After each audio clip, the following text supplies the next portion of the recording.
राम जी के ज़माने में त्रेता युग की बातें होंगी। अब ये जो है कलयुग है। इसको जो है राम जी जब गए तो अपने साथ साथ पूरे अयोध्या को जो है साकेत लोग अपने साथ में लेके चले गए। अयोध्या नगरी की बात करें तो अयोध्या नगरी की जो पावन धरती है, यहाँ पर संपूर्ण रूप से हर एक रहस्य जो है त्रेता युग से जोड़ करके मिलते रहते हैं। अब यहीं पर जहाँ पर हम मौजूद हैं ये राम पैड़ी लगती है, लेकिन राम पैड़ी की ओर ये जाता रास्ता एक वो रहस्य है जो शायद आज तक आप भी इससे परे रहे होंगे। इसी रहस्य को जानने के लिए आज हम यहाँ पर पहुंचे हैं और ये रहस्य जो है जैसे जैसे आप ऊपर बढ़ेंगे वैसे वैसे पता चलेगा। अयोध्या नगरी की ये जो एरिया है इसको पहले स्वर्ग का द्वार कहा जाता था। अब स्वर्ग का द्वार ये इसलिए कहा जाता था क्योंकि यहाँ पे मान्यता है ऐसी कि जो व्यक्ति इसकी ओर जाता है और वहां पर कोई एक पत्थर है, अगर उस पे उसका पैर पड़ जाता है तो वो जो है उसका मानसिक संतुलन जो है संपूर्ण रूप से ठीक हो जाता है। अब इसके पीछे की क्या कहानी है, क्या कुछ रहस्य है, वो जब हम ऊपर जाएंगे तब पता चलेगा। तो आइए चलते हैं और जानते हैं कि आखिर ये स्वर्ग द्वार जो है, आखिर इसका नाम स्वर्ग द्वार क्यों पड़ा और इसी के साथ ही साथ आखिर यहाँ पर कौन सी वो ईंट है जिस पर पैर रखते ही मानसिक संतुलन जिस व्यक्ति का बिगड़ा हो, जो पागल हो, वो ठीक हो जाता है। तो आइए चलते हैं। अगर इसकी ऊंचाई की बात करें तो आप ऊंचाई भी देख सकते हैं कि काफी ये पुराना है और ये इसकी जो दीवारें हैं, यहाँ की दीवारें साफ तौर पर बता रही हैं कि किस तरीके से सारी चीजें हैं। तो देख सकते हैं इसकी नक्काशी बता रही है ये कितना पुराना है। यहीं के रहने वाले हो भैया? क्या नाम है? कुणाल तिवारी। कुणाल तिवारी। अच्छा, इस एरिया का जो है ये इलाका है इसको कहा जाता है स्वर्ग द्वार। इसके पीछे की कहानी पता है कुछ? जी हाँ, इसे स्वर्गद्वार कहा जाता है और ये मस्जिद है। अच्छा, मस्जिद है। पहले जी। ये मस्जिद, यहाँ पर मस्जिद हुआ करती थी। हाँ। अच्छा, देखिए यहाँ पर एक चीज और पता चली, पहले यहाँ पर मस्जिद हुआ करती है। कहा जाता है कि इस एरिया में कोई एक पत्थर है जिस पर पैर पड़ जाता है तो जो पागल आदमी होता है वो ठीक हो जाता है, जिसका मानसिक संतुलन बिगड़ा होता है। नहीं, पत्थर नहीं है, कुंड है। अच्छा, चंद्रहरि कुंड, इसी के नीचे। इसी के नीचे क्या चल के दिखा सकते हो हमें? नहीं, मतलब कि इसके नीचे है। अच्छा, दबा हुआ सुनने है। में आया है। सुनने में आया है। अच्छा, ये इलाका कितना बड़ा होगा तकरीबन?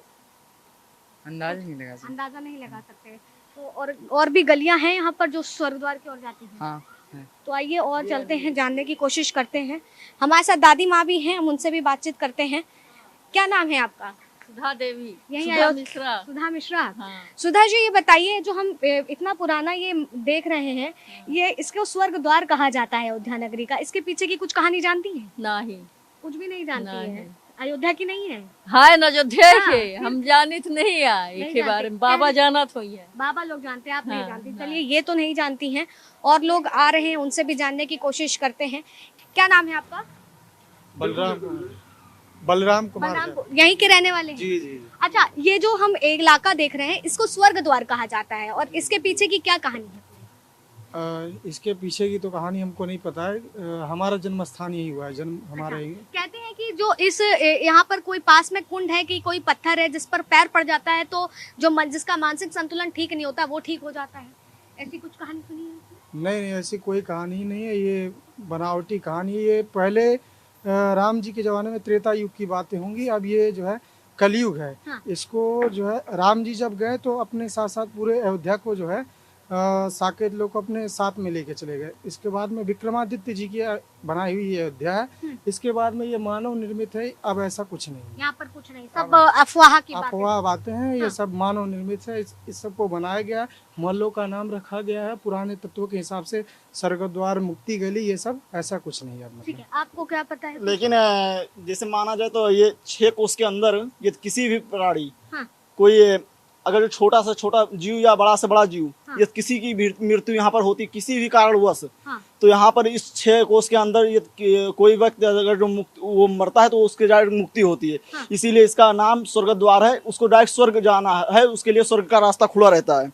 अच्छा, इसको मानसिक जो लोग होते हैं, मानसिक रूप से घृणित होते हैं, परेशान होते हैं, कहते हैं कि जो यहाँ पे कुंड पर आकर के उसका पत्थर पे पैर पड़ जाता है तो वो ठीक हो जाता है। ये अपनी अपनी आस्था है और अपने आस्था के लिए जैसे लोग यहाँ पर साधारण पत्थर को लोग भी भगवान मान के उनकी पूजा करते हैं। हमारा धर्म यही कहता है, हम सनातन धर्म से हैं तो हमारा धर्म यही कहता है कि हम लोग अगर जो एक पत्थर को भी भगवान मान के पूजा करते हैं तो उस पत्थर में भी भगवान हमको दिखते हैं। तो ऐसे एक अपनी अपनी वो है, अपने तरफ से लोग मानते हैं, वो बात अलग की है। लेकिन जो हमारे मानने योग है वो यही है कि भगवान हैं यहाँ के कड़कड़ में राम जी विराजमान है अयोध्या में, बस इतना जानिए आप। ठीक है, तो देखिए हमने बहुत लोगों से बात करी और इस पूरे की तरफ मैंने फेरी भी लगाई है, सब कुछ जानने की कोशिश की है।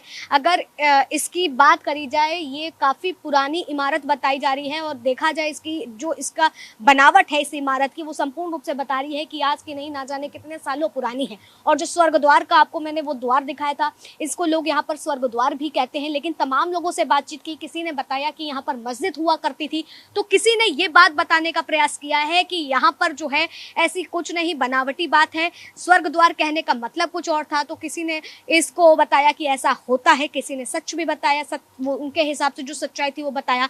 फिलहाल इस स्वर्ग द्वार की क्या कहानी थी, क्या असलियत थी, लोगों से बातचीत करने पर क्या पता चलता है, वो आपके समक्ष है। फिलहाल तब तक के लिए आप बने रहे लीडिंग भारत पर। कैमरा पर्सन अनिश के साथ आस्था तिवारी।